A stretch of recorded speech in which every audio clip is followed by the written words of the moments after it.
Assalamualaikum warahmatullahi wabarakatuh.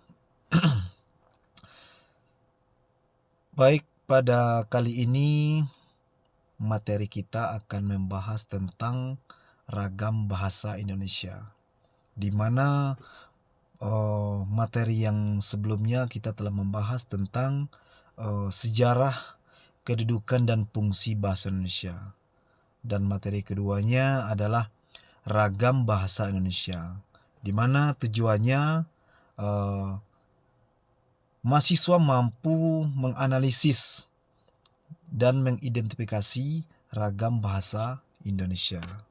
Kita masuk ke materi. Ragam bahasa Indonesia ada dua menurut Hair dan Agustin. Yang pertama adalah ragam bahasa Indonesia berdasarkan penuturnya. Yang kedua, ragam bahasa Indonesia berdasarkan tingkat keformalannya. Ragam bahasa menurut Hair dan Agustina mendefinisikan ragam bahasa adalah variasi bahasa yang menyangkut bahasa yang digunakan untuk keperluan atau bidang apa. Menurut Sito mengatakan ragam bahasa adalah variasi bahasa berdasarkan sudut pembicaraan, tempat bicara, pokok pembicaraan, dan situasi bicara. Di sini dapat kita simpulkan bahwa perbedaan cara berkomunikasi seseorang atau penutur mengenai apa yang ingin disampaikan berdasarkan konteks yang ada. Ragam bahasa di sini terbagi menjadi dua. Yang pertama berdasarkan penuturnya, dan yang kedua adalah tingkat keformalannya. Ragam bahasa berdasarkan penuturnya dibagi menjadi empat. Yang pertama itu adalah ideolek, yang kedua dialek, yang ketiga kronolog, dan yang keempat adalah sosiolek. Mungkin di antara empat ini yang Anda ketahui yaitu adalah dialek, ya. Kita masuk ke ragam bahasa yang pertama adalah ideolek. Ideolek adalah variasi bahasa yang bersifat perseorangan. Jadi variasi ideolek ini berkenaan dengan warna suara atau pilihan kata, gaya bahasa, susunan kalimat, dan sebagainya. Ideolek lebih ke warna suara. Contohnya, apabila ada 1.000 orang, maka akan ada 1.000 dialek. Dan selanjutnya contohnya, dua orang kembar identik pun warna suaranya akan berbeda. Terus yang kedua, kita masuk ke ragam bahasa dialek.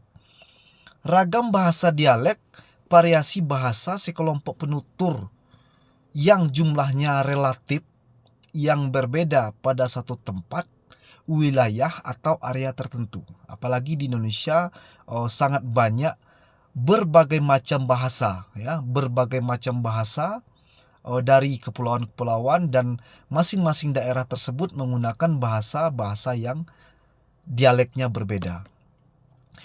Contohnya di sini saya mengambilkan seperti di Jawa Barat.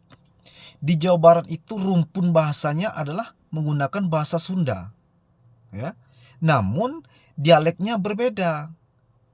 Di Jawa Barat tersebut ada seperti Bandung, Garut, Tasikmalaya, Ciamis, Kuningan, dan Cirebon.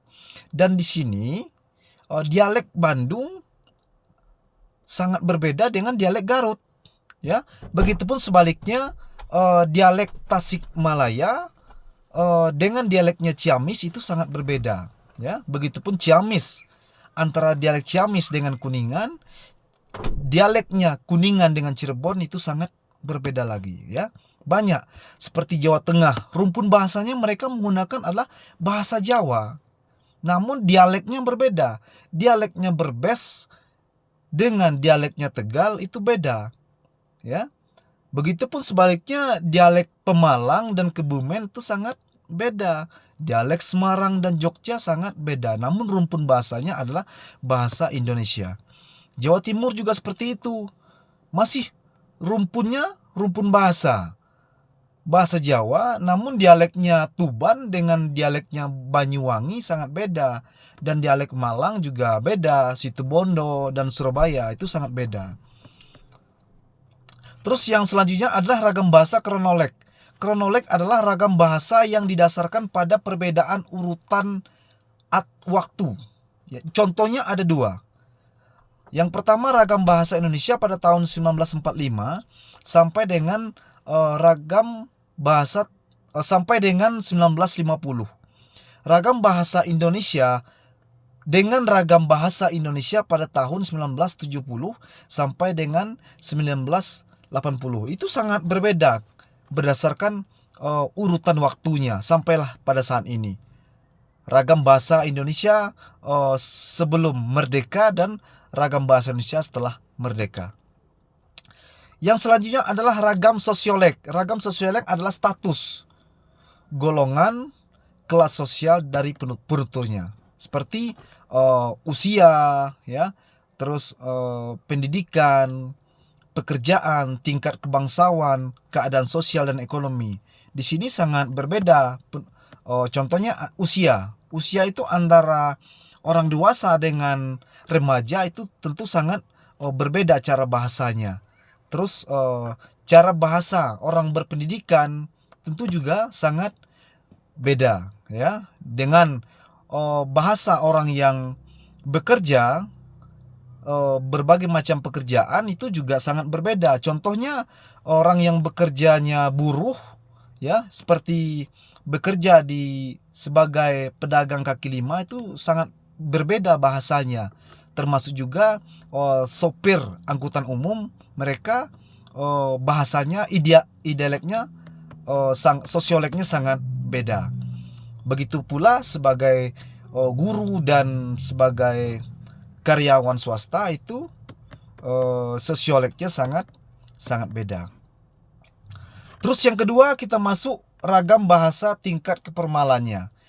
Di sini tingkat formalnya terbagi menjadi 5. Yang pertama beku dan yang kedua resmi, yang ketiganya konsultatif dan keempat adalah santai, yang kelima adalah akrab. Yang dikatakan ragam bahasa beku adalah ragam bahasa yang paling formal. Contohnya seperti kitab-kitab suci, Undang-Undang Dasar 1945, undang-undang, dan ini tidak dapat dirubah karena sudah menjadi ragam bahasa tingkat formalnya beku gitu. Dan yang kedua ragam bahasa resmi. Ragam bahasa resmi ini adalah variasi bahasa yang digunakan dalam konteks situasi resmi, seperti pidato kenegaraan ataupun rapat dinas, surat menyurat dari suatu institusi, dan juga buku pembelajaran. Dan selanjutnya adalah ragam bahasa menurut usaha atau konsultatif. Ya, di sini ada variasi bahasa yang lazim digunakan dalam pembicaraan bahasa dalam transaksi bisnis, seperti percakapan antara dokter dan pasien, sekolah, rapat atau pembicaraan. Yang jelas ini berorientasi kepada hasil atau produksi. Ragam bahasa ini juga lebih menekan kepada konteks, meminta dan memberi saran, pendapat maupun keluhan dalam ruang lingkup pekerjaan. Itu yang dikatakan ragam bahasa usaha atau konsultatif. Dan selanjutnya adalah ragam bahasa santai. Ragam bahasa santai variasi bahasa yang digunakan dalam situasi resmi untuk berbincang-bincang dengan seperti keluarga atau teman karib pada waktu beristirahat ataupun berolahraga, berekreasi dan sebagainya. Dan juga ragam bahasa santai, variasi bahasa yang digunakan oleh para pembicara seperti di warung kopi ataupun tempat rekreasi ataupun di pinggir jalan dan pembicaraan santai lainnya. Dan selanjutnya adalah ragam bahasa akrab atau intim, ya, akrab atau intim, variasi bahasa yang digunakan oleh para penutur yang hubungannya sudah terbilang akrab, seperti keluarga, ya, sepasang suami istri, sanak saudara dan sahabat. Ragam bahasa intim lebih menggunakan panggilan nama panggilan yang hanya diketahui antara partisipan, ya, yang terlibat di dalam tuturannya. Ciri lain di dalam bahasa di ragam bahasa akrab atau intim ini, penggunaan bahasa yang tidak lengkap, terus kalimat yang pendek-pendek dengan artikulasi yang sering tidak jelas. Nah, barangkali itulah tentang materi kita terkait dengan ragam bahasa Indonesia. Sekian, terima kasih materinya pada hari ini, dan saya tutup billahi taufik wal hidayah. Wassalamualaikum warahmatullahi wabarakatuh.